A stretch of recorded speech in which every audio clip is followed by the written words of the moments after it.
nuestra participación es coyuntural o eventualmente puede uno, digamos, participar en alguna jornada o, digamos, como para seguirle la pista o no seguirla. Es un poco como la idea, ¿no? Sí, Si claro que vamos sí.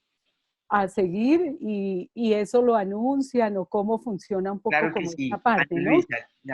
claro que sí, digamos, mañana vamos a tener la primera sesión, el 12 Ajá, vamos a tener la segunda sesión y a partir de ahí vamos a empezar todo un proceso de incidencia con los insumos que salgan de esta asamblea. ajá, Entonces, sí, los insumos de esta asamblea serán presentados al Consejo, serán también presentados en un, digamos, en un ejercicio de rendición de cuentas, pero también serán sí, presentados en un ejercicio de debate en plenaria en la cual van a estar los ciudadanos. Sería muy interesante también que tú nos pudieras acompañar ajá, en esos espacios, sí, claro. también pues, dando conceptos y un poco fortaleciendo esa argumentación. Y más adelante tendremos la creación y el relacionamiento con una comisión accidental que va a estudiar estos insumos a profundidad. Entonces Ajá, también te estaremos invitando a esa comisión accidental para que ajá, nos cuentes y podamos contrastar información y versiones un poco y orientaciones del ordenamiento territorial en materia sí, de movilidad. Entonces, claro que ajá. sí, bienvenidísima. Y Ana Luisa, seguramente ahorita con Laura te podemos pegar una llamadita para ver pues si estás dispuesta quizá mañana o el sábado estar en algún momento de la deliberación, sería el sábado el sábado O el 5 o el sábado domingo. 12 sería maravilloso. ¿Listo? Sí, no, Entonces, pues me cuentan y yo les confirmo, digamos, súper. alguna jornada, algún tiempo. Perfecto. Sí, Y listo. si algo queda aquí de dudas, la semana entrante podemos revisar también algún espacio. En fin, quedamos Ah, ahí bueno, bueno, bueno, conectados. bueno. Si quieres, Listo. Laura, presentamos a Ana Luisa y ya empezamos. Y empezamos, listo. No, bueno, no, Ana Luisa, para nosotros es un placer tenerte en este espacio con nuestros asambleístas.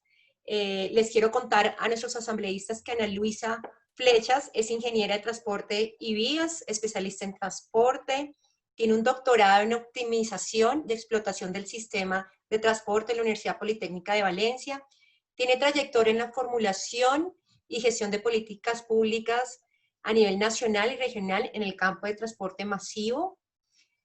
Lideró el Plan Maestro de Movilidad para Bogotá vigente, ¿sí? La estrategia inicial de Transmilenio también la lideró María Luisa. Se desempeñó como secretaria de Movilidad entre los años 2012 y 2013. En dicho periodo, como secretaria de Movilidad, lideró la primera línea de cable para Bogotá, la sustitución de vehículos de tracción animal, la puesta en marcha del SITP. Y bueno, María Luisa ha trabajado como consultora internacional del Banco Interamericano de Desarrollo, del Banco Mundial, y ha sido docente en la Universidad Nacional de Colombia y sigue siendo consultora en temas de transporte y vías. Entonces, Ana Luisa, un placer tenerte aquí. Tienes la palabra.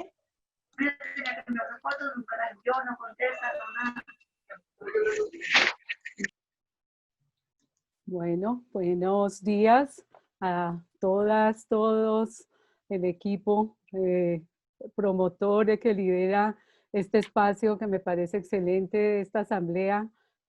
Siempre he sido amiga y he sido muy afina a estos procesos de participación porque siento que en el campo de la movilidad siempre ha habido un déficit y una ausencia de la ciudadanía altísima. Entonces me encanta estar aquí, lo hago con gran ilusión por ver esta asamblea crecer, empoderarse, comprometerse y tener un liderazgo y una visibilidad en Bogotá y la región. Entonces, no sé, cuando ustedes me digan comienzo. Si quieres, dale, Ana Luisa, empecemos de una vez. Dale. Listo, voy a compartir la presentación. Entonces, espérame un segundo, porque Bueno, aquí tenemos ciudadanos y ciudadanas de todas las localidades de Bogotá, de diferentes edades también. Tenemos jóvenes, tenemos adultos, tenemos a don Héctor que trabaja, que no lo veo, pero don Héctor, muy participativo, nos ha comentado que tiene un proyecto de educación y cultura en Ciudad Bolívar. Y hemos tenido todo este tiempo a nuestros asambleístas muy conectados, interesados por aprender, por conocer un poco más de nuestra ciudad en diferentes temas. Entonces, gracias a todos por estar nuevamente en este espacio y todas estamos muy felices de estar con Voy todos ustedes. a abrir, a compartir la presentación. A ver, aquí me toma un poco. Si quieres, Ana Luisa, ahí donde dice compartir pantalla y te sale y Sí, le das ya le di compartir. pantalla completa y le das clic ahí. Lo que tengo aquí la inquietud es si abro la presentación, ¿la tengo abierta o la abro de la listado de carpetas? Tienes que tenerla abierta en tu computador, como un PowerPoint, como... Sí, ya, Y ahí. listo. Ya la tenía abierta. Qué pena. No, tranquila, aquí estamos todos súper atentos. Un segundo.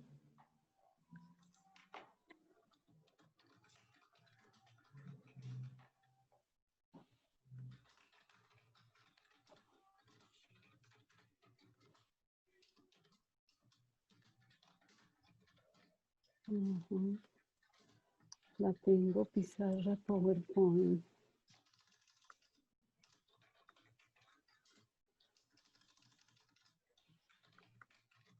Vamos a ver. Caramba, ¿por qué me sale? ¿No sale la pantalla aún? No. No, es que yo no... Quizás... me la puedes enviar, se la puedes enviar a Laura. No sé si Laura tiene el contacto de Ana Luisa. Y Sí, pero no sé por qué no. Si quieres, escribes abajo donde dice Share Screen, abajito, compartir pantalla. Sí, ya lo tengo, pero me dice un participante puede, caramba, varias opciones avanzadas a la final. Ay, caramba. Entonces Bueno, pones discúlpeme. compartir pantalla completa. Ya la tengo abierta en pantalla completa. Pero no, tienes que en el Zoom darle compartir pantalla y ahí te va a salir como una pantallita y tú puedes ponerle ya ahí específicamente qué es lo que quieres compartir de lo que está en tu escritorio. Caramba, pero ¿por qué no me sale? Espérenme, ay, qué pena. Un segundo. Tranquila. Yo aquí apoyo a mi hijo. Bueno. Tranquila. Mientras tanto,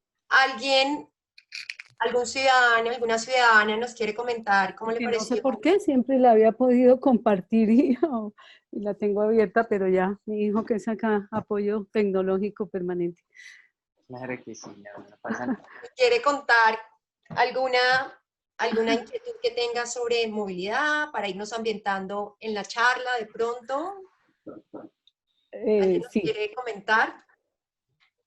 Es que me dice, tengo la patada, está abierta. Pero... ¿Nos quieren algún reto en movilidad? ¿Alguien nos quiere contar, por ejemplo, alguien nos quiere compartir cuánto se demora del lugar donde viven al lugar de trabajo? Y si en pandemia les ha tocado también movilizarse o están trabajando desde las casas. Si alguien nos quiere compartir, sería muy productivo y nosotros muy contentos. Hola. Hola, Paula, ¿cómo estás? ¿Cómo están? Buenos días. Buenos días, Paula. Bueno, mira, lo que pasa es que yo quería compartirles que a diferencia de muchas personas, bueno, yo no soy de Bogotá, vivo en Bogotá hace 9 años ya, y pues la mayoría de gente opina que el sistema de transporte de Bogotá es malísimo, que no funciona, que es deficiente, y pues yo la verdad opino lo contrario. Tuve que movilizarme desde Soacha hasta Chapinero en una época, después desde Bosa hasta Chapinero en otra época.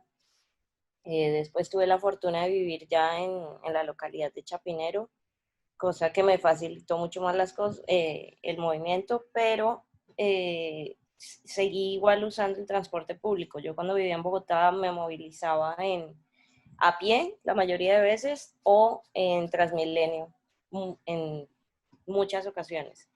Y siento que el transporte público sí funciona siempre y cuando pues se sepa hacer uso de él, ¿no?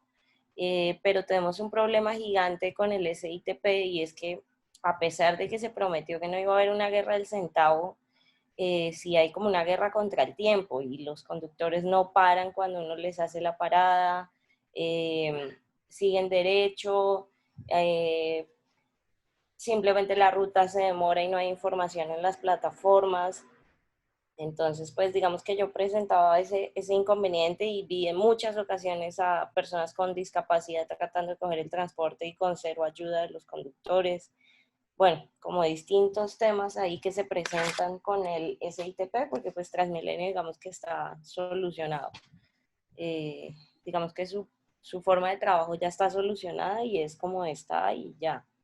La otra es que hay mucha gente que usa Transmilenio que realmente no sabe usarlo. Uno se encuentra en las estaciones con gente preguntando cuál me sirve para tal lado, no saben ubicarse en el mapa, aunque hay gente ahí, o bueno, en una época porque desde la pandemia yo no he vuelto a usar transporte porque no me encuentro en la ciudad en este momento. Aunque hay gente ahí en las estaciones dando información, la verdad, la gente sigue desinformada sobre el tema. Entonces, realmente no sé qué tipo de estrategias se puedan presentar para que la gente de mayor edad, de ancianos o con discapacidad cognitiva o otro tipo de condiciones puedan saber usar el sistema. Muchas gracias, Paula. ¿Tú crees que entonces hace falta más información de las rutas de SICTP? Tú, por ejemplo, te quiero preguntar, ¿tú, por ejemplo, usas la aplicación en el celular como para ver las rutas o simplemente te las conoces, ya las aprendiste? No, me pasa mucho que voy para lugares que no tengo ni idea qué coger, pero me meto a Google y pongo como necesito llegar a tal lado y ahí me manda, coge Transmilenio, coge esta ruta y es lo que yo hago. O me fijo en los mapas que están publicados en Google de las rutas y veo cuál me puede servir. Eso lo hago yo, pero hay muchísima gente que no tiene acceso a esta tecnología y pues queda perdida. Uno, dos, lo que te digo, pasa algo muchísimo, es uno está parado en su paradero, pues valga la redundancia, y hace parada al bus y el bus no para, no frenan, siguen derecho. Y uno es como, pero ¿por qué no para si tiene que parar? Y nos ha pasado mucho en muchas ocasiones, perdón, en muchas ocasiones, en muchos lugares. No solamente, digamos, eso se presenta sobre la carrera 13 un montón, a la altura de entre la calle 51 y la calle 45. Me pasó también en Villaluz, me ha pasado en varios lugares. Super, Paula.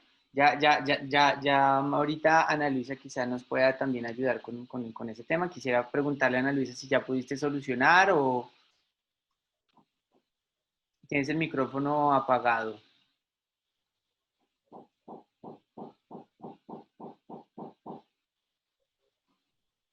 Laura, si le puedes habilitar el micrófono. Ya, les decía que ya lo estoy enviando al correo porque definitivamente no me lo dejó abrir desde acá. Entonces siempre suele suceder Tranquila. alguna. Ana Luisa, Paula. Pero ya se lo estoy mandando para que me la abran allá ustedes, por favor. Sí, tranquila. Ana Luisa, Paula nos estaba comentando que el Google SITP, Drive de todas maneras. sí, que el SITP un poco tiene dificultades en cuanto a información, que hay Ay, guerra caramba. al centavo que van muy Ahora no rápido. oigo. Nos decía Paula, Ana Luisa, que está muy, Ah, caramba. el SITP, hay una guerra del centavo, por decirlo así, no hay información adecuada. ¿Qué le podríamos decir? ¿No? ¿Tú cómo lo verías a Paula?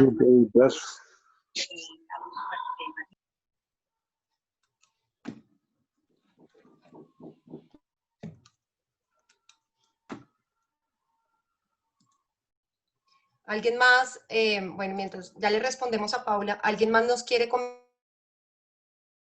Ahora no estoy viendo.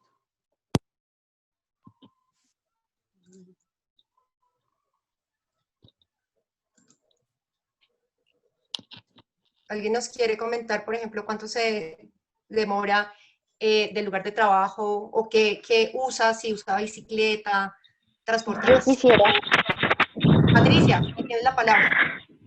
Buenos no, yo días. soy, Habla, tranquila.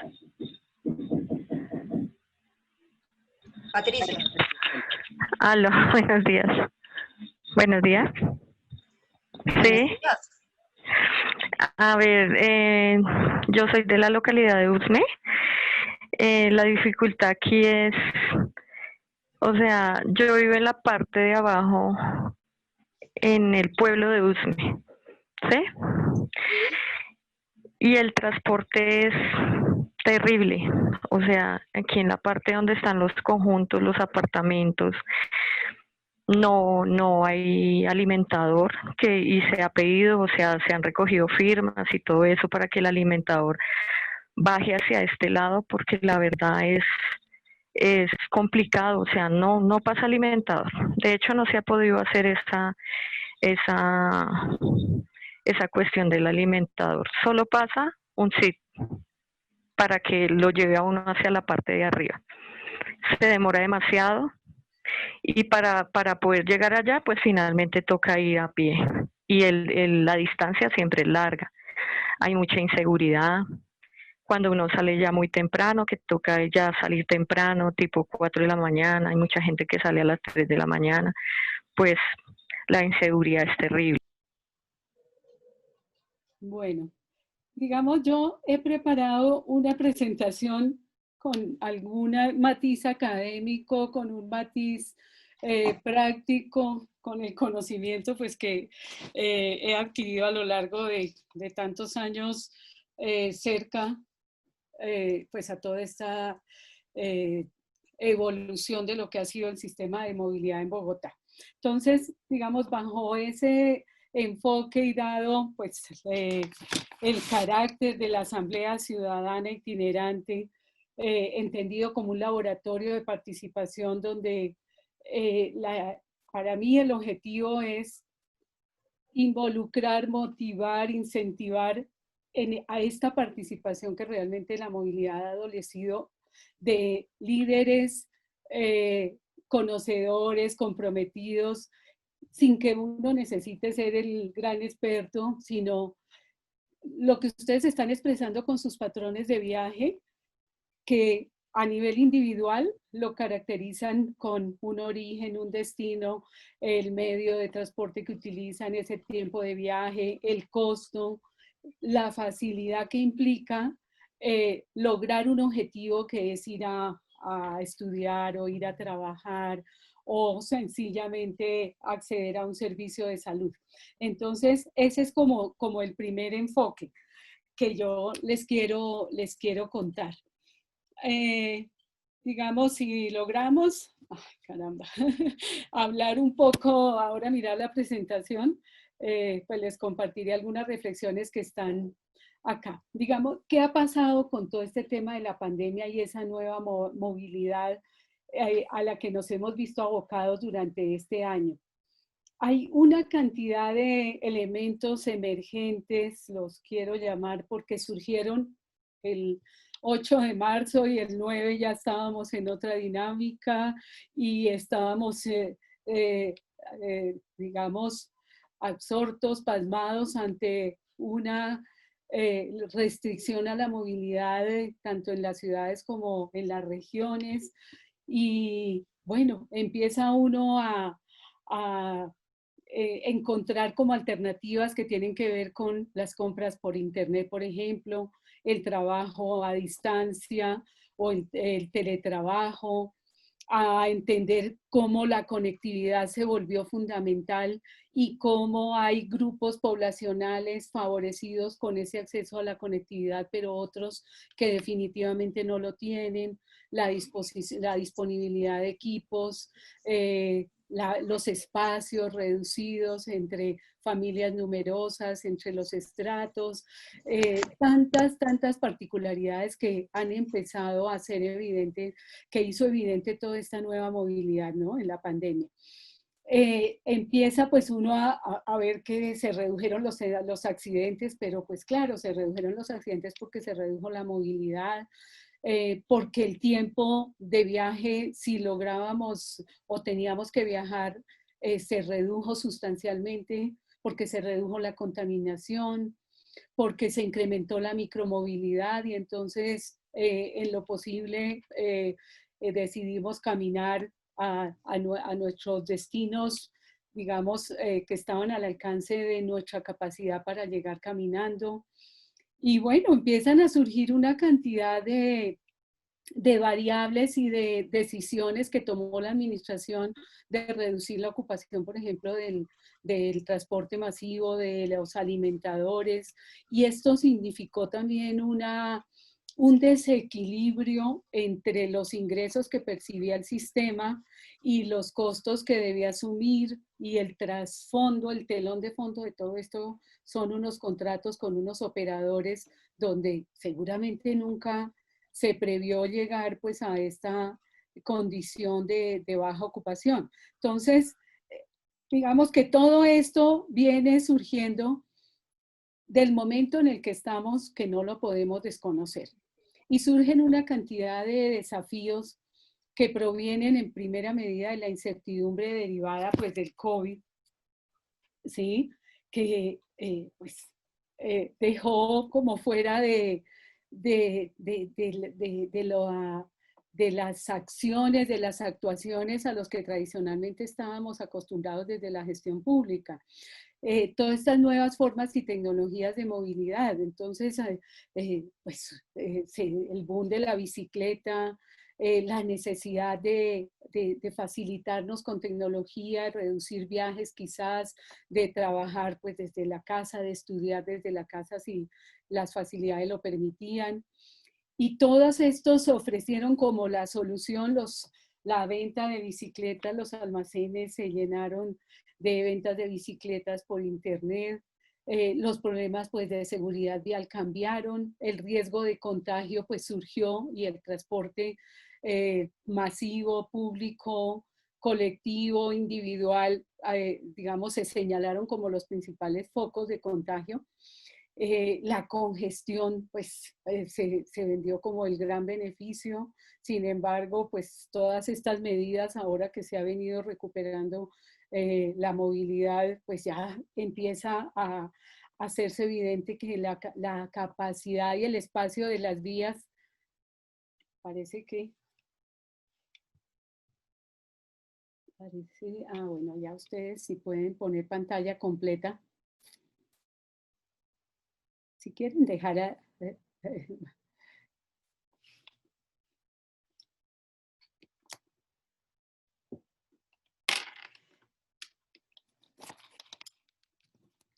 Listo, ya solucionamos. Si quieres, Ana Luisa, sigues y... ¿Sí? Porque yo no los escucho a ustedes. Sí, aquí estamos.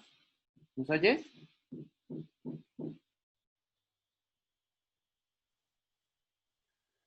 ¿Sí me están escuchando?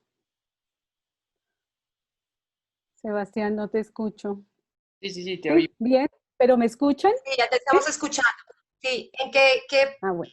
¿En cuál quieres? ¿En cuál vas? Yo no los escucho a ustedes, aunque tengo aquí habilitado el micrófono, pero bueno, si la pueden colocar en modo presentación, les agradezco.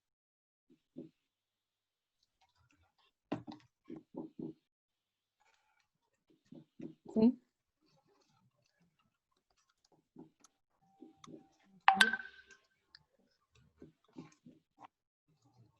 Algo pasa con el sonido, yo no los escucho.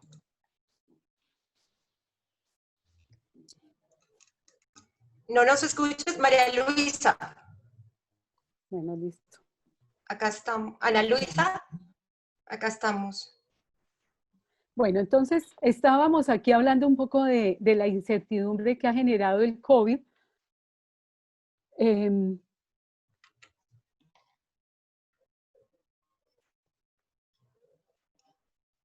Ya.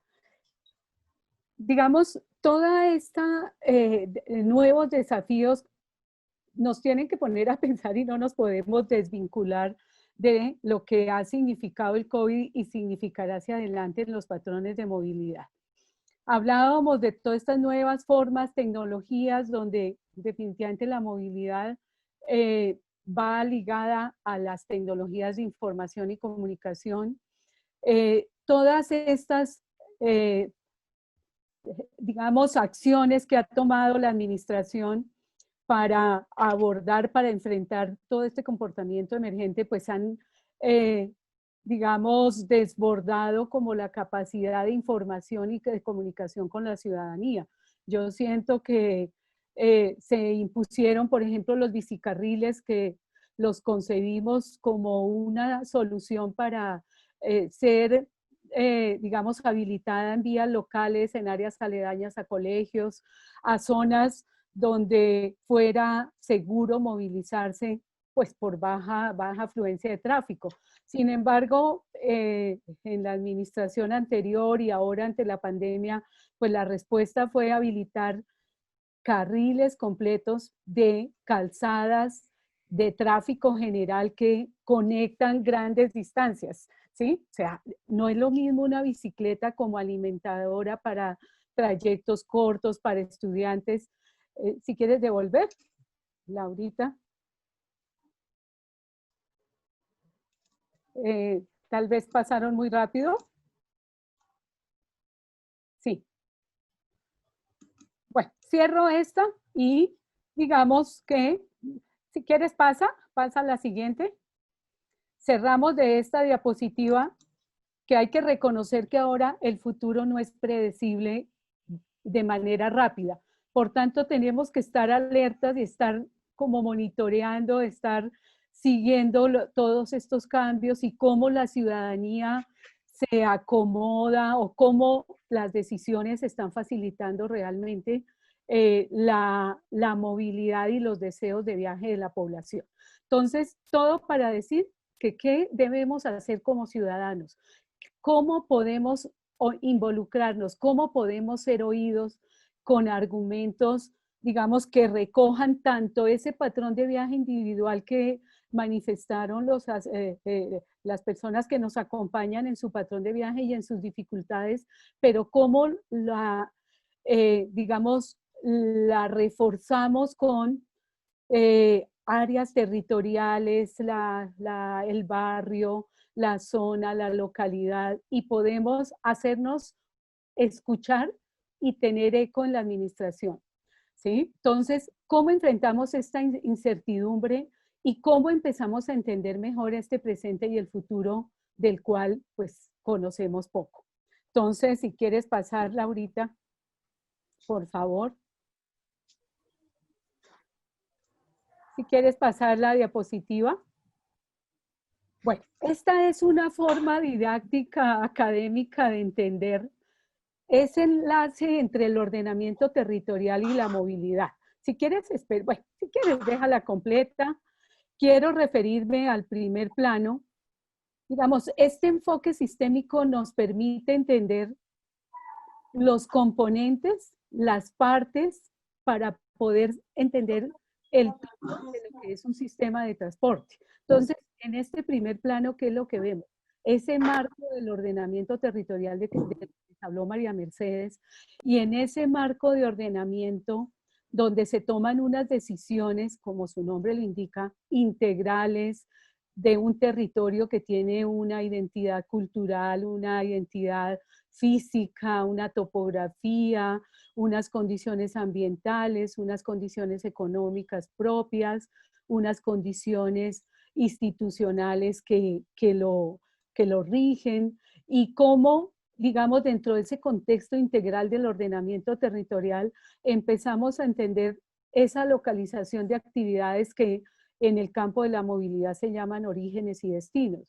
Entonces empezamos a ver dónde se localiza la vivienda, pero dónde se localiza el empleo y dónde, digamos, empieza a generarse y a surgir una serie de redes de transporte y de movilidad, que ya les voy a hablar de la diferencia, pero estas redes de transporte surgen en el marco del ordenamiento con una función que tiene que ver, ante todo, con el acceso a los predios. O sea, todo predio privado tiene que tener acceso a través de una vía pública. ¿Y esto qué significa? Que esas redes públicas también tienen una función y es darle cabida a las redes de servicios públicos. O sea, las vías, además de lo que vemos en ese plano por el que nos desplazamos, por debajo de esas redes están las redes de acueducto, de alcantarillado, de telefonía, de energía, porque ahora pues la tendencia es subterranizar esas redes. Por tanto, el Estado tiene que darles cabida a todos esos operadores, que acordémonos que esos operadores antes de la Constitución era el Estado el que era responsable solamente de proveer estos servicios públicos domiciliarios. Y ahora hay una cantidad de operadores privados a los cuales el Estado les tiene que garantizar equidad en ese uso de ese reducido espacio físico para que quepan esas redes. Entonces ya cuando vamos en los andenes vemos toda esta cantidad de marcas, de cajas, con códigos que pertenecen a diferentes operadores, tanto de redes de acueducto, alcantarillado, energía, comunicaciones, y digamos, han hecho mucho más complejo y mucho más importante esa gestión de estas redes viales. ¿Qué debe también cumplir este objetivo de estas redes viales? Ya en la superestructura, darle cabida a los diferentes medios de transporte con criterios de equidad.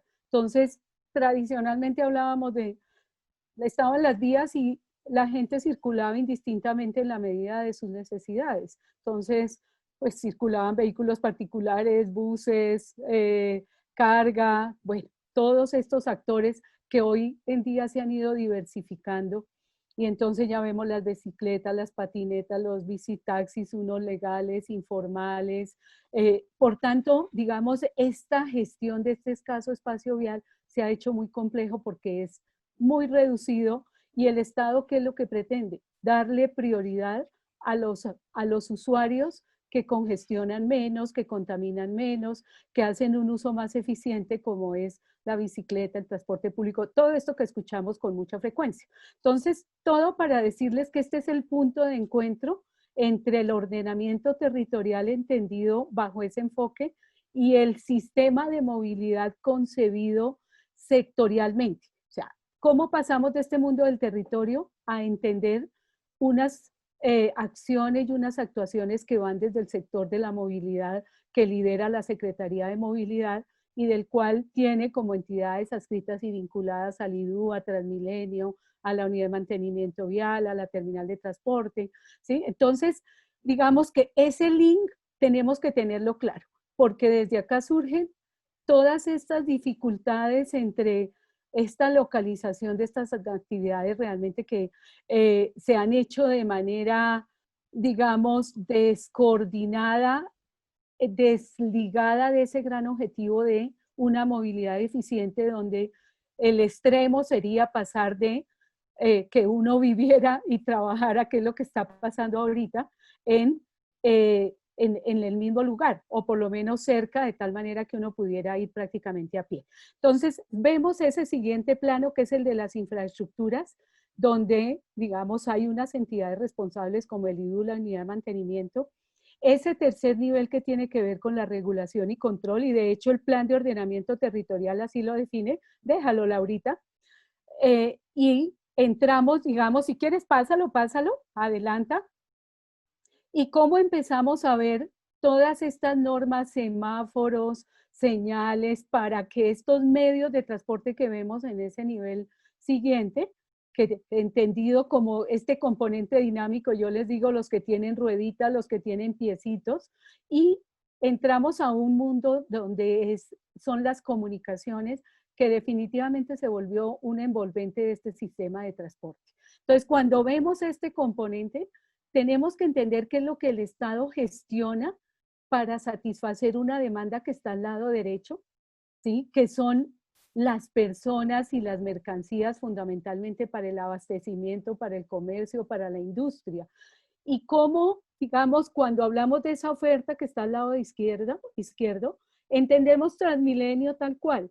Y cómo entendemos que si hay buses de 160 pasajeros que circulan con unas frecuencias por hora. Hay una capacidad instalada como si tuviéramos una fábrica, y esta fábrica produce una cantidad de sillas que son espacios dentro de los buses en un periodo de tiempo que son ocupados por una demanda que la vemos al lado derecho, y que esa interacción entre oferta y demanda es el gran objetivo de la administración pública, y no lo que tradicionalmente pasaba, y era que el Estado se preocupaba por garantizar que hubiera buses, que hubiera empresas, que hubiera unas vías, pero desconocía por completo todas estas dificultades que ustedes manifestaron al describir su patrón de viaje, y esas, digamos, barreras que día a día encuentran en ese tiempo de viaje tan extendido, en esa dificultad para encontrar un espacio y poder acceder en el momento que quieren,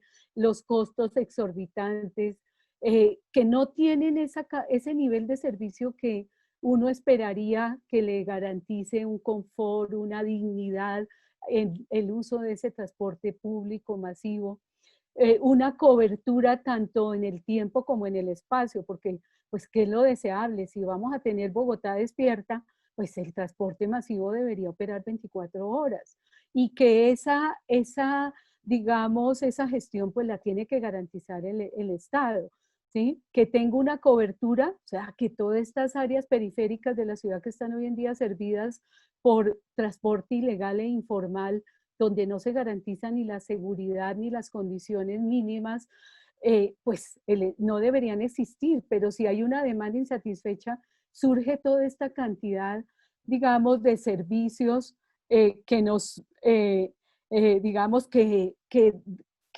facilitan en alguna medida ese desplazamiento y esa necesidad de viaje. El costo, las familias hoy en día, ese costo que asume una familia de estrato 1 porque vayan y viajen 3 personas, 2 personas, es un costo excesivamente alto. Tradicionalmente el Estado, ¿qué ha hecho? Se ha preocupado por garantizarle la condición a la industria y ese equilibrio financiero a la industria, que son estos operadores privados que vemos. Pero resulta que el transporte tiene la doble condición, es una industria que está prestada por privados, pero sí tienen que, porque nadie trabaja gratis, pero también es un servicio, y como servicio debe garantizarle todos estos atributos que leemos acá a la demanda, a la razón de ser del transporte. Y yo creo que ahora en la pandemia los operadores han tenido que reflexionar, porque pues su razón de ser, que era sus clientes, que los consideraban cautivos, fijos, no les importaba cómo fueran, cómo viajaran, porque estaban ahí. Hoy en día se están yendo a la motocicleta, a la bicicleta, o sencillamente están caminando, digamos, distancias mayores a las que estaban acostumbrados, o a este transporte ilegal e informal. En la parte de abajo del lado derecho hablamos de las externalidades. Resulta que el transporte hoy en día, o siempre, se ha considerado el sector de las externalidades. Lleva inherente la accidentalidad, la congestión, la contaminación, la ocupación de un espacio urbano mientras los vehículos se desplazan o mientras están estacionados.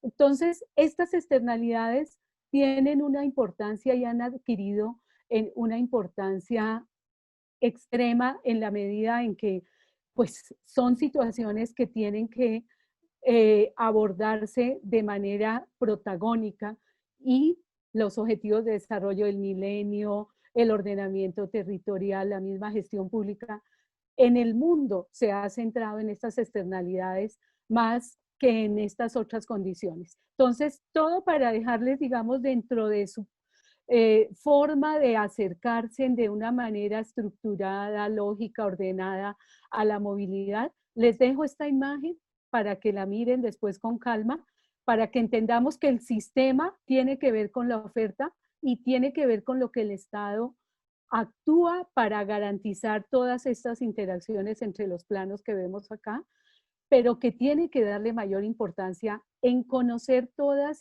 esas impedancias y todas esas dificultades que tiene la población para realmente lograr un objetivo que es un viaje.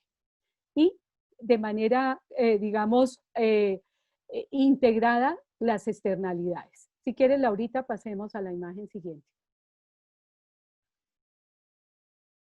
Esta, digamos, es de una tesis que dirigí y tiene, digamos, hay muchísimas definiciones entre movilidad, tránsito, transporte, pero quiero dejarles solamente un mensaje de esto que acabamos de ver, de cómo pasamos de la definición y del transporte, que era lo que les acabo de decir, cómo el Estado se preocupaba por garantizar unos buses circulando en unas vías.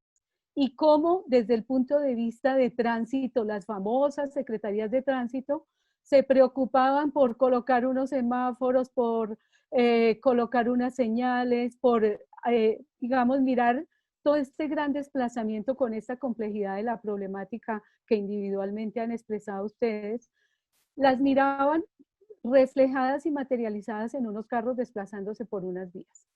Y cómo este concepto de movilidad lo que hace es centrarse en el individuo, en el sujeto, en la persona, con sus capacidades, con sus limitaciones, y cómo el gran objetivo del Estado ya no es cumplir con unos contratos, sino cómo satisfacemos esas necesidades de ir a una actividad de salud, de trabajo, de estudio, de una población que tiene unas particularidades y unas necesidades mayores en la medida en que su condición socioeconómica es más desfavorable. Entonces, lo voy a dejar ahí para que lo lean después con calma, pero quédense con este mensaje.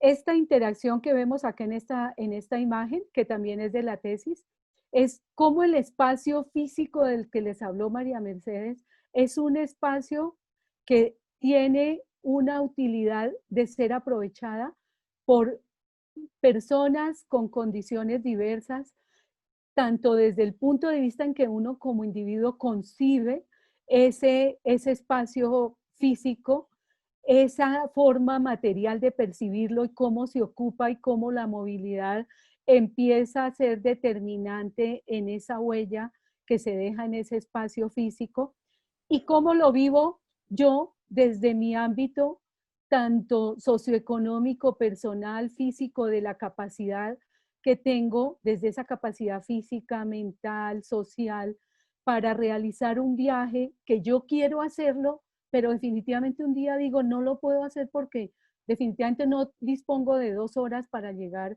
a un destino, o no dispongo de 5,000 pesos para utilizar Transmilenio en ir y venir, ¿sí? Y como yo deseara, entonces hago uso de la bicicleta porque tengo la capacidad física, o cómo realmente si no tengo bicicleta decido no hacer el viaje. Entonces llegamos a este concepto de movilidad que se centra en el individuo, en la persona, en lo que esa necesidad de realizar sus actividades personales, familiares, las puede hacer y efectivamente las hace. Entonces, si quiere, Laurita, pasemos. Si quieres, pasemos a la siguiente. Bueno, y viene esta imagen que es muy interesante porque realmente la anterior, Laurita, por favor, la anterior. Laurita, si quieres la anterior. Laurita, esta. Es una imagen del comportamiento de la movilidad. Digamos, si ustedes ven en el eje horizontal, vemos los años al 2024, y en el eje vertical es cómo ha venido cambiando estos patrones de viaje con la pandemia. Entonces, si vemos la fase 1, como que todo lo que nosotros teníamos como nuestro patrón de viaje habitual, en que de lunes a viernes hacíamos un viaje o 2 o 3 veces a la semana, se desordenó. Las personas, digamos, y la mercancía empezó a modificar su comportamiento acorde, no con las necesidades, sino con las restricciones que nos impuso la pandemia a través de medidas que tomó el Estado. ¿Y cómo llegamos a este punto en el 2021 en que la tan esperada vacuna empieza, digamos, a introducir una nueva normalidad que está lejos de ser la movilidad antigua, esos patrones de viaje anterior, porque muchos de estos comportamientos se van a quedar? Entonces, digamos, lo que viene es impredecible y hay que estar atentos de cómo va a evolucionar. Todo para decirles que tenemos que estar atentos en conocer, interpretar estos nuevos patrones de viaje y estas nuevas formas de desarrollar la vida, la población. Si quieres, pasemos, Laurita. Laurita. Si quieres, pasemos a la siguiente imagen, que también es dinámica y tiene que ver con todo esto que está pasando, que también ha estado desconcertado. Es una imagen que refleja todo este desplazamiento de las mercancías en el mundo. Aquí reducimos las distancias en una imagen bastante didáctica donde nos enfrentamos a una cantidad de cambios tecnológicos, tanto en los equipos, en los medios, en el transporte marítimo, en que era, como dicen de manera sencilla, es más costoso comprar un producto producido en Colombia, bueno, valga la redundancia, fabricado en Colombia, que algo que venía de la China, porque toda esta distancia y todas estas facilidades que vemos acá se redujeron con la tecnología de información y comunicación, pero también con la reducción de costos de los modos de transporte. Se redujo el costo por tonelada y todo esto se hizo cada vez más eficiente. Entonces, no perdemos de vista tanto las diferencias entre el transporte de personas y el transporte de mercancías, ¿sí? Asociado básicamente a un flujo físico de una mercancía, de un puerta a puerta que nos llega en el minuto preciso, que tiene un costo y que tiene, digamos, unas facilidades asociadas a ese flujo físico, tanto de dinero, que hacemos pagos electrónicos y es muy fácil realmente llegar a este gran objetivo de tener un puerta a puerta en cualquier producto, el más sencillo hasta el más costoso. Entonces, si quieres, pasemos esto. Laurita. Laurita. Y bueno, para llegar también a algo que es el futuro, que lo veíamos distante, pero que es el futuro inmediato en medio de todo esto que está pasando tras bambalinas con la pandemia, y es la llegada de la movilidad eléctrica, como casi que como los países y los gobiernos no tomaron unas medidas, digamos, rápidas, contundentes, los mismos fabricantes están hoy en día poniéndose de acuerdo para que en 5, 10 años solo van a fabricar vehículos eléctricos. Y esto empieza a cambiar hasta la forma digamos, hasta el campo laboral. O sea, ¿cómo empieza a abrirse un mundo laboral detrás de toda esta decisión de entrar en este concepto de la movilidad eléctrica? ¿Sí? Entonces, tenemos que meternos en exigir, entender, porque este tema de la movilidad eléctrica, cuando hablábamos de las externalidades, es la gran decisión del mundo por enfrentar todo este tema del cambio climático y todo este tema de las externalidades negativas, absurdas, derivadas de los vehículos de combustión interna, digamos, fundamentalmente que usan gasolina y diésel. Entonces, todo para dejarles acá, que esta presentación pues se la compartirán y ustedes tendrán la posibilidad de mirarla con calma, de profundizar. Esto tiene que ver con, dale Laurita, dale, con este mismo concepto y cómo, digamos, las empresas, los fabricantes han venido moviéndose de una manera abismal para darle como el golpe a la movilidad de combustión interna y entrar en este mundo de la movilidad eléctrica. Entonces, todo para decirles que tenemos que entrar en esta dinámica y en esta discusión en el país. Que si aparentemente somos pioneros, pues es irrisoria la apertura que el gobierno colombiano le ha dado a la movilidad eléctrica y las facilidades que hay para su llegada de manera amigable, convincente, y para que realmente el transporte público que está, digamos, bajo la responsabilidad del Estado, sea protagónico en ingresar estas tecnologías al país. Dale, Laurita. Bueno, y aquí voy a dejar unas preguntas ¿Cómo afectará la nueva movilidad a los medios de transporte urbanos e interurbanos tradicionales? ¿Quiénes tienen que empezar a moverse para darle cabida a toda esta nueva movilidad? ¿Cómo vislumbrar esos cambios desde nuestro ámbito? ¿Sí? Si vamos a tener una bicicleta que además sea asistida y podamos a lo mejor recorrer largas distancias con una bicicleta de estas, o si sencillamente encontramos un ámbito laboral también en este nuevo mundo que se abre. Y cómo salir airosos, porque de estas crisis muchos salen triunfantes y muchos salen afectados. Pero la decisión, pues tenemos que enfrentarla nosotros si vamos a estar en los airosos o vamos a estar en los afectados. Hay muchos países, muchas ciudades, muchos estados, en el caso de Estados Unidos, donde dicen ya no más coches o vehículos de estos de combustión interna. Y pasémoslo, pero ustedes en internet o podrán acceder a esta información. De hecho, he estado apoyando al SENA en esta dinámica que el SENA está empezando a enfrentar para asumir el reto de la movilidad eléctrica. Entonces, no solo la movilidad nos permite viajes, también nos abre un mundo de oportunidades laborales. Pasemos, Laurita. Laurita. Bueno, y en el corto plazo, ¿a qué nos estamos enfrentando?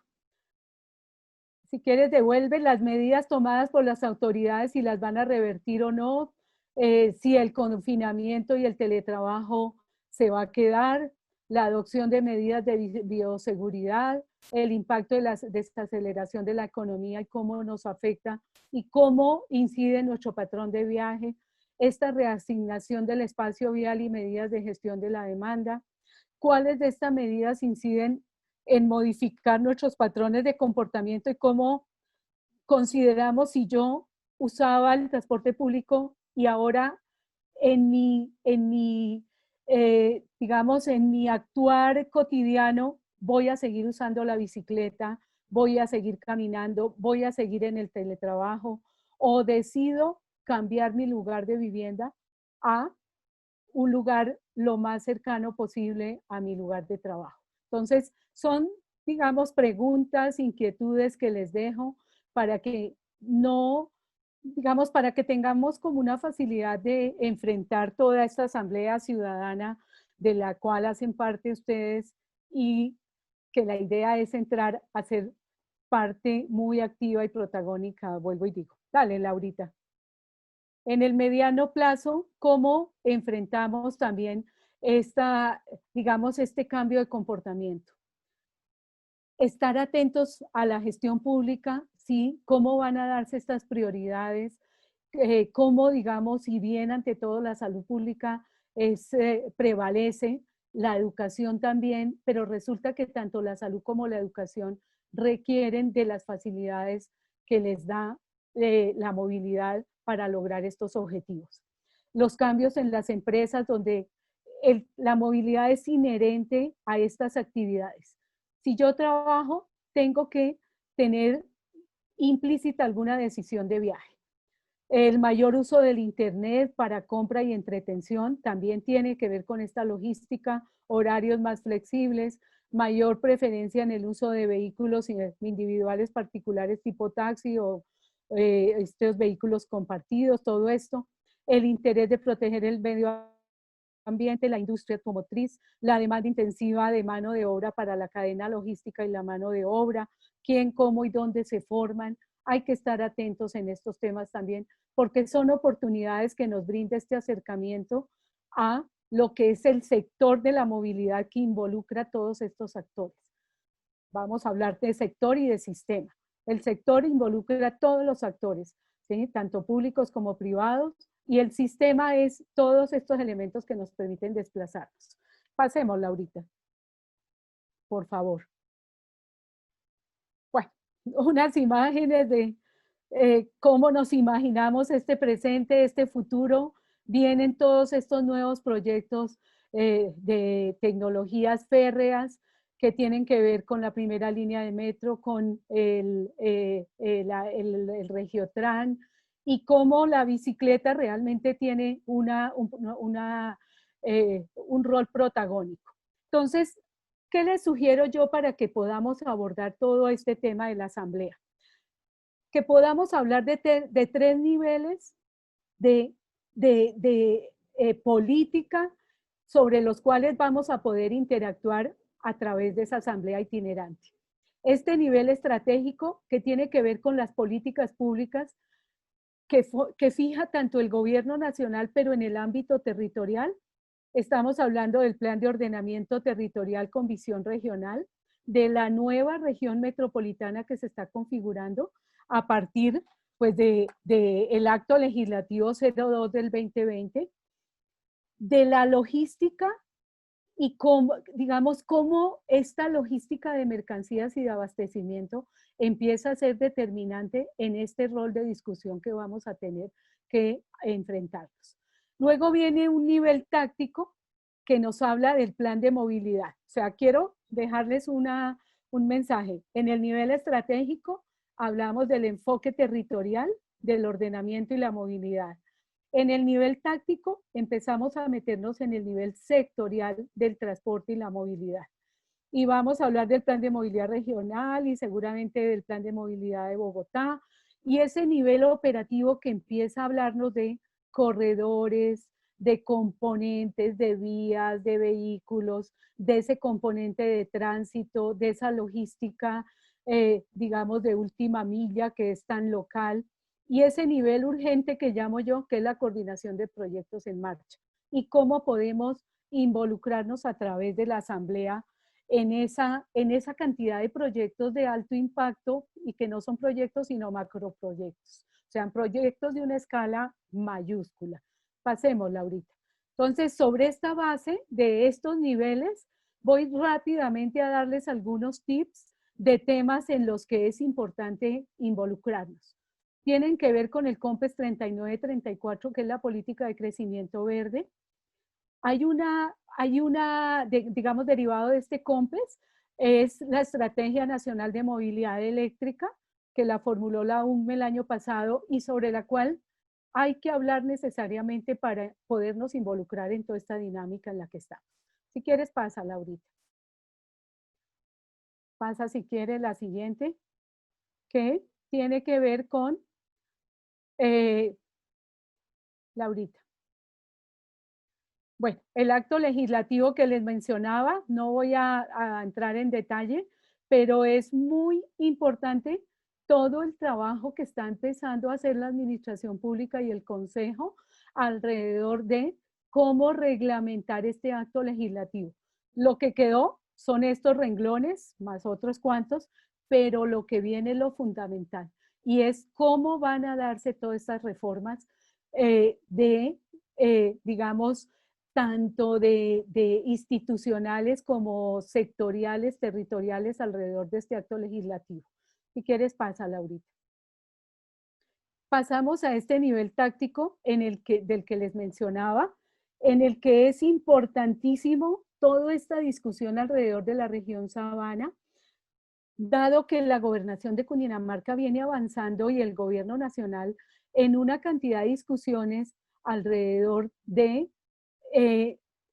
digamos, grandes proyectos como el aeropuerto El Dorado 2 entre Mosquera y Faca, dada la cantidad de localización de actividades, lo crítico que es esta calle 13 de la que nos mencionaba alguna de las participantes, que no, por estar pensando en la presentación, no tomé nota del nombre, pero que me pareció importantísimo entender toda esta situación de lo que es la región Sabana de Occidente, Sabana Norte, involucrarnos en esta problemática de la región, porque esta es la discusión que viene en el cortísimo plazo.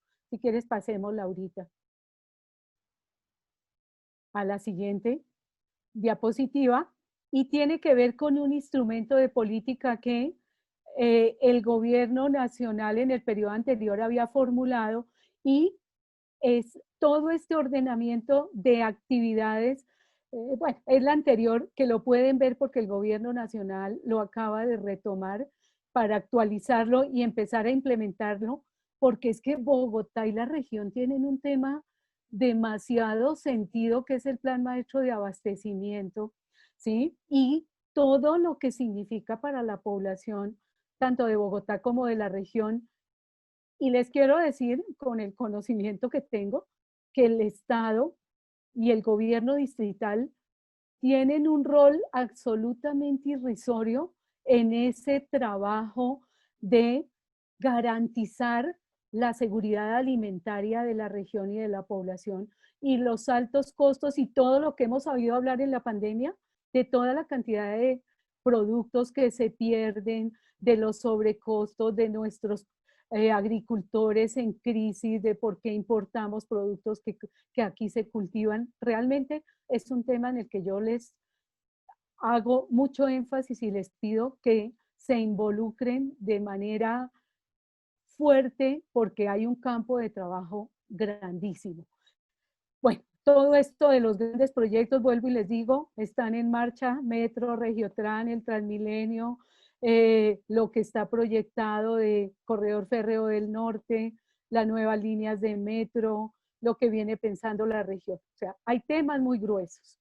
Si quieres, sigamos, Laurita, porque solo les quiero dejar, creo que ya estoy corta de tiempo bastante, nuestros temas de metro, ya desde el ámbito local. ¿Cómo va a afectar en la movilidad esta etapa de construcción que es absolutamente crítica? Y cómo, si todas estas dificultades que han manifestado los participantes se van a acentuar durante la etapa de construcción. O sea, hay un tema que es fundamental: entrar a actuar con mucha fuerza en este cortísimo plazo. Si quieres, pasemos, Laurita.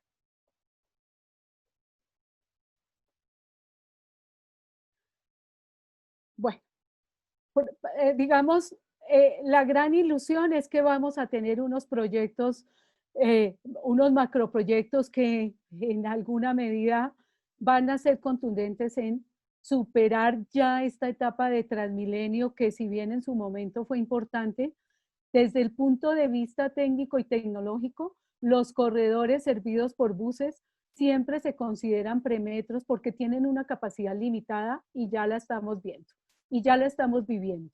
Entonces, hay que promover, digamos, y apoyar todas estas iniciativas de movilidad eléctrica, que son de alta capacidad para seguir, para superar todos estos, digamos, esta etapa que ha sido importante, pero que hoy en día ya se consideran paños de agua tibia. Entonces, si quieren, pasemos un poco al nivel operativo, que tiene que ver con ese, digamos, esa movilidad barrial, esa movilidad de la movilidad no motorizada, esa movilidad local de última milla.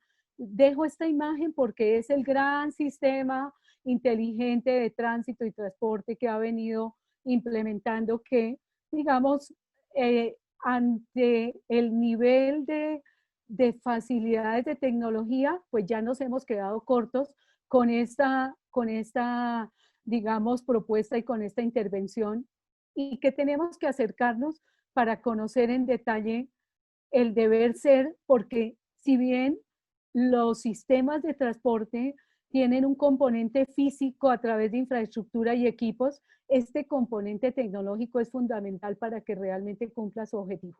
Entonces, hay que acercarnos, hay que conocerlo, hay que entenderlo, saber el nivel de avance y las expectativas hacia dónde puede evolucionar. Si quieres, pasemos, Laurita.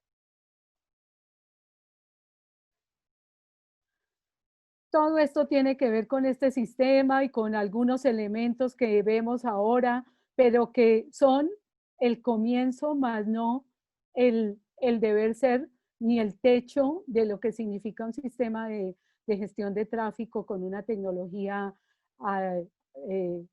alta, digámoslo así. Pasémosla.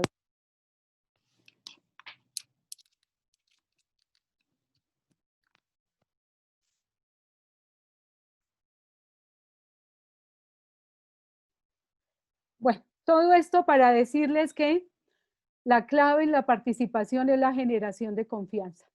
Y esa generación de confianza tiene que partir para esta transversalidad entre temas que son tan, digamos, integrales, relacionados, de la cual esta mesa de movilidad tiene que hacer parte para entender todos esos componentes de los que les he mencionado y que están aquí escritos de manera, digamos, sintética. Es la visión regional, la movilidad, el abastecimiento, el agua, las redes de servicio. ¿Cómo nos involucramos para este diálogo transversal? Pasémosla ahorita. Bueno, y los niveles de participación hay que aclararlos en ese plan de acción, en esa estrategia. Tienen que ver con a qué actores involucramos en la provisión de información para mantener informada a la Asamblea Ciudadana Itinerante, las consultas a los afectados y a los ciudadanos para poderlas transmitir, cómo la Asamblea tiene que estar, digamos, atenta a tomar decisiones en esos 3 niveles y ser un actor participativo e importante en esa toma de decisiones. ¿En qué temas es posible interactuar, hacer, trabajar conjuntamente, seguramente con el sector público, con el consejo? ¿Cómo apoyar a grupos independientes de agentes interesados? Toda esta cantidad, por ejemplo, de ciclistas, de motociclistas que autónomamente se han organizado y tienen una representación lindísima. ¿Para qué asuntos hay que involucrarlos? ¿Cómo promover este liderazgo participativo en el sector movilidad?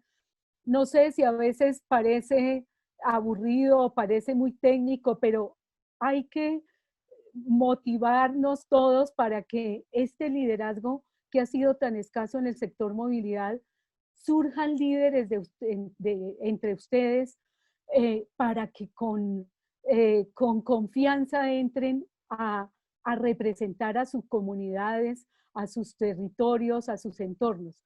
Y también fijar límites a la participación, digamos, porque también hay una cantidad y una dispersión de actores. Entonces, si quieres, pasémosla ahorita, que creo que ya voy cerrando porque me he extendido bastante. ¿En qué asuntos es absolutamente importante entrar en el cortísimo plazo? La consolidación de un sistema integrado de transporte masivo público de escala regional. Hay que meternos y entenderlo. El nuevo plan de ordenamiento de Bogotá, que está con un avance importantísimo. El caso de Corabasto y el plan maestro de abastecimiento. La revisión del plan maestro de movilidad, importantísimo, importantísimo. Este trabajo que se quedó realizado antes de la pandemia y que ahora lo deben estar actualizando. El aeropuerto Dorado 2, que es una isla, el nuevo aeropuerto previsto en Mosquera y Faca, la avenida longitudinal de Occidente, la infraestructura logísticas y proyectos de desarrollo inmobiliario, el paso de los usos de suelo con visión local a visión regional y las redes de movilidad en ese marco, el anuncio de los peajes en Bogotá, una política de formación para el empleo en el sector movilidad, temas todos muy importantes. Pasémoslo ahorita. Laurita. Y bueno, hay que prepararnos sencillamente para un futuro incierto, lleno de oportunidades.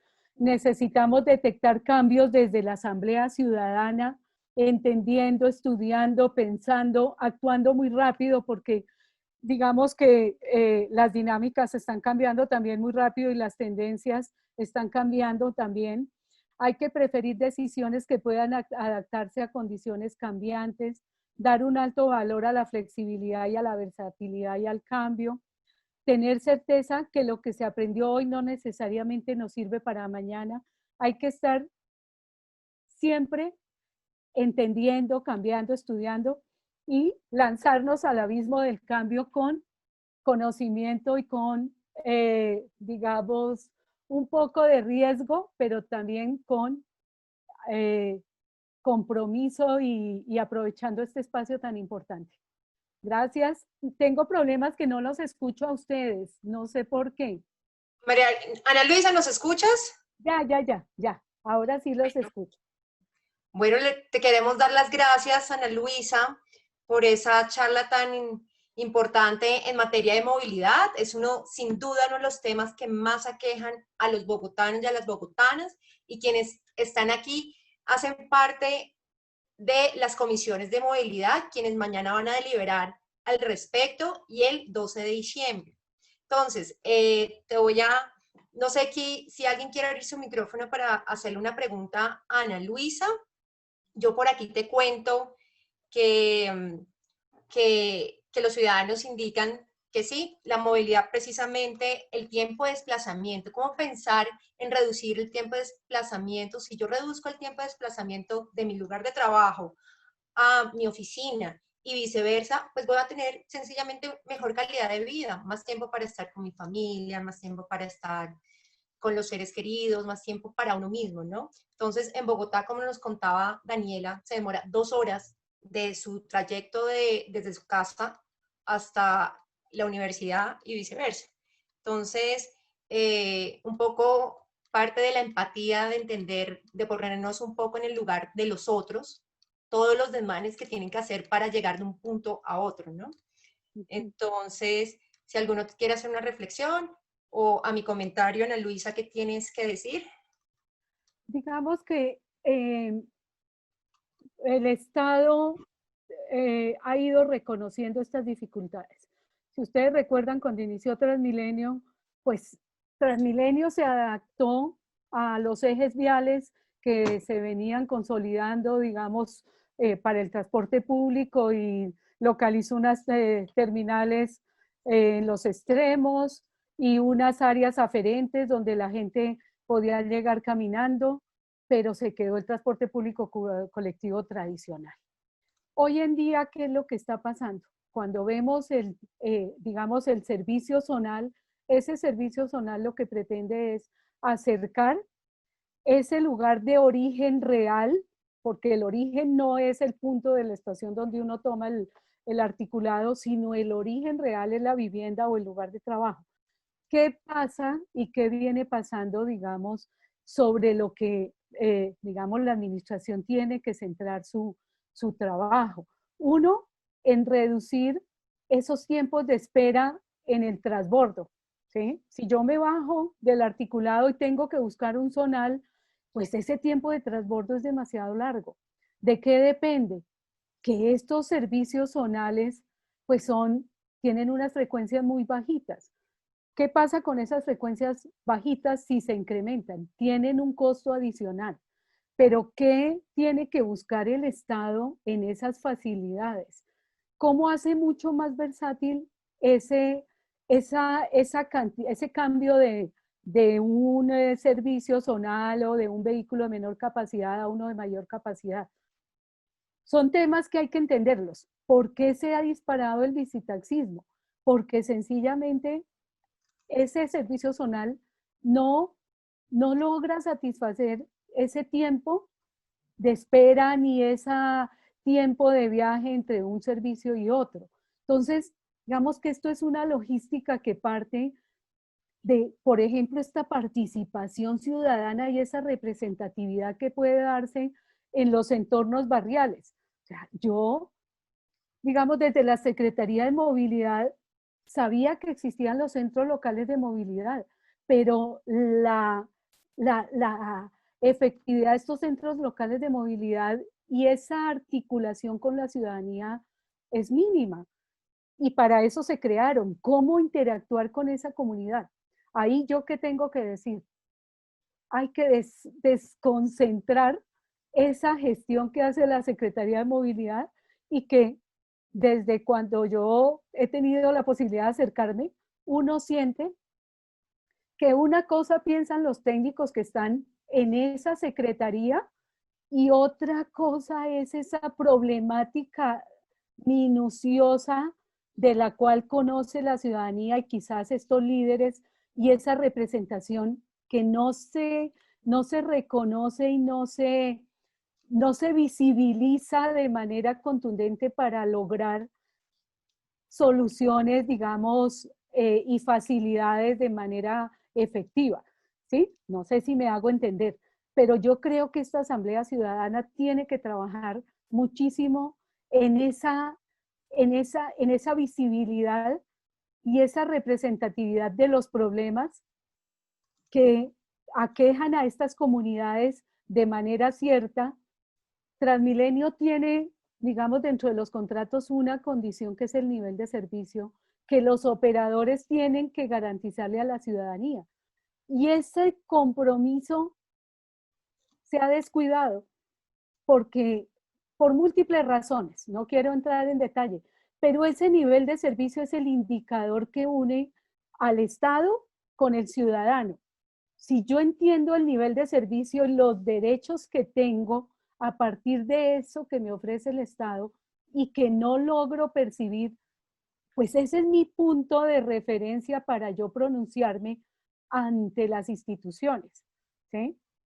Pero digamos, como son temas a veces que aparentemente son un poco difíciles de entender, no, si nosotros como ciudadanos entramos a entender que para nosotros la movilidad es un derecho, ¿sí? Y que como derecho tenemos que obtenerlo bajo esas condiciones a las cuales tengo derecho, porque yo estoy pagando, porque yo seguramente pago también mis impuestos, porque pago mi tarifa y yo tengo un derecho también. Entonces, el tema es cómo empezamos a tener ese conocimiento de la movilidad como un derecho, que ahora que veo, tenía una diapositiva sobre ese derecho y en algún momento se debió perder porque no la vi, pero es eso, la movilidad es un derecho y como derecho lo tenemos que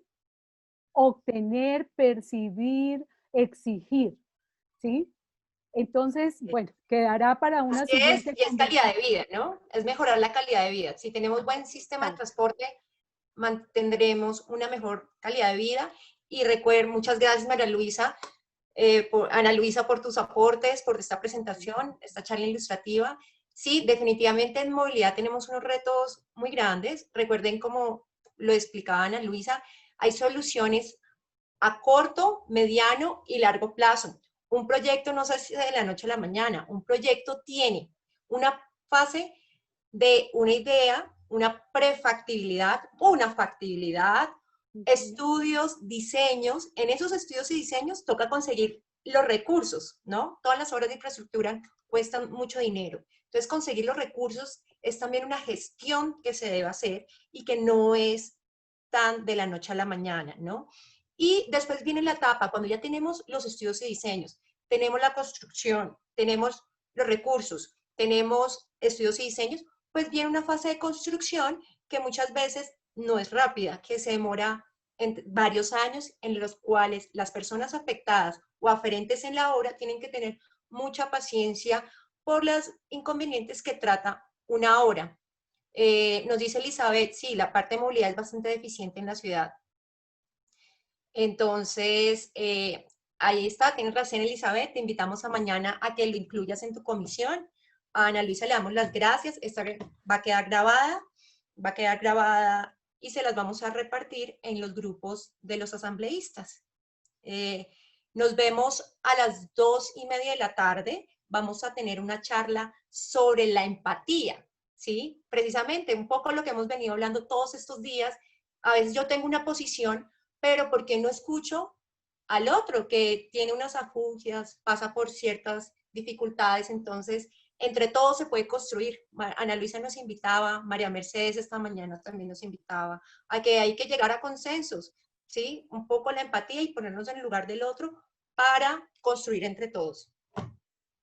¿Vale? Sebastián, ¿ibas a decir Sí, algo? no, muchísimas gracias a todos y todas, muchísimas gracias Ana Luisa por el tiempo, disculpas por los inconvenientes técnicos que tuvimos, pero bueno, al fin tuvimos una conversación muy, muy, muy interesante y es algo que definitivamente siempre va a salir a flote cuando hablamos de las problemáticas de la ciudad, cuando hablamos de la visión de ciudad, del ordenamiento, es el transporte y la movilidad y cómo habitamos nosotros también y cómo nos movemos en esta ciudad, ¿no? Entonces, muchísimas gracias, Ana Luisa, por este espacio, por haber asistido y bueno, a todos y a todas por participar y por estar acá presentes en este ejercicio tan importante. Y recordemos que mañana tenemos la sesión de deliberación, la primera sesión de deliberación. Ana Luisa.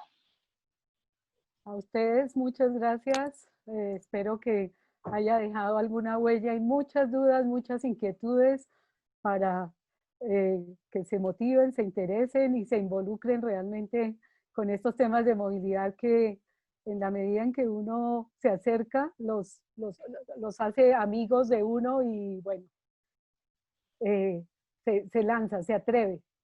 Súper, muchísimas gracias. Bueno, muchas gracias a todos y Anita, todas. Sebastián, todos, gracias a ustedes. Gracias, que tengan un buen resto del día.